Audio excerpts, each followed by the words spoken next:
The Millionaire Next Door. James Walker lived in a small, old house in a quiet town.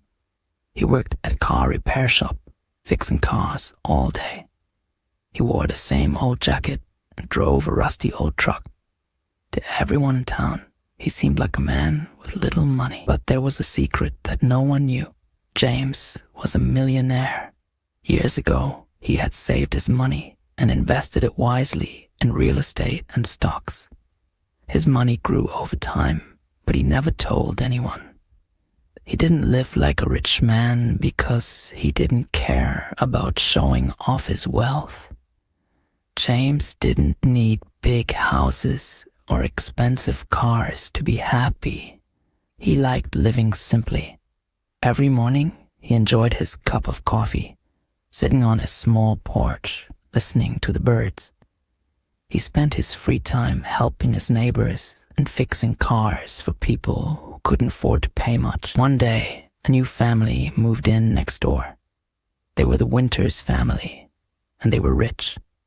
Matt Winters, the father, owned a big company, and they moved into the biggest house in the neighborhood. His wife, Laura, always wore expensive clothes, and the children had all the latest gadgets. Matt noticed James right away. He couldn't understand why someone would live so simply when they could have more. How can he be happy in that small house? Matt thought.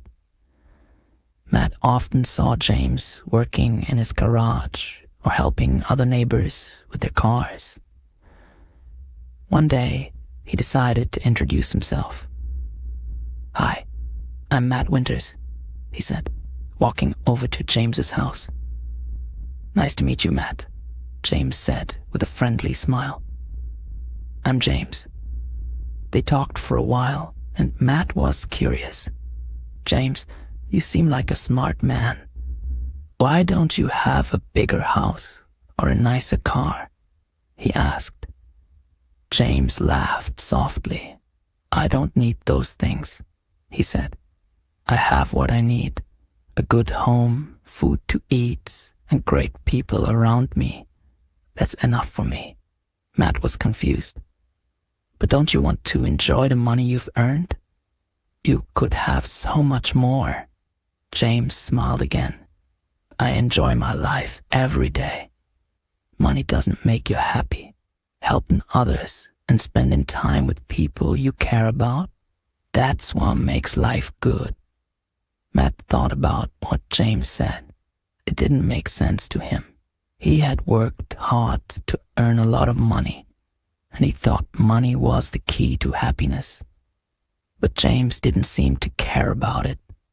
Over time, Matt noticed more things about James. He saw how the neighbors loved him. Whenever someone had a problem, they called James for help. He fixed cars, mowed lawns, and even helped with small repairs around people's houses.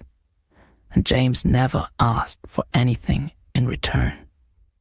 One day, Matt invited James over for dinner. Laura cooked a fancy meal, and their big dining room was filled with expensive decorations. But James didn't seem impressed by the luxury. As they ate, Matt asked more questions. "James, I don't get it. You could have anything you want. Why do you live so simply?" James put down his fork and said, "Matt, I don't need more. I have enough. My happiness comes from helping others and living a peaceful life." Laura, who had been listening quietly, spoke up.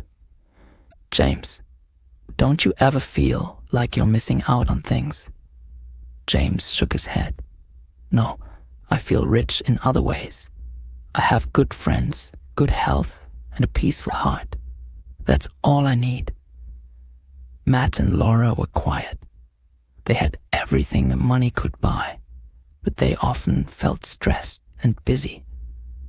They realized they didn't spend as much time with their family as they wanted.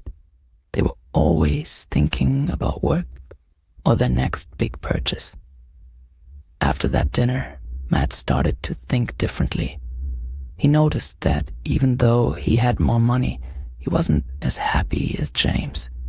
He was always worried about making more, but James seemed content with what he had. Matt decided to change.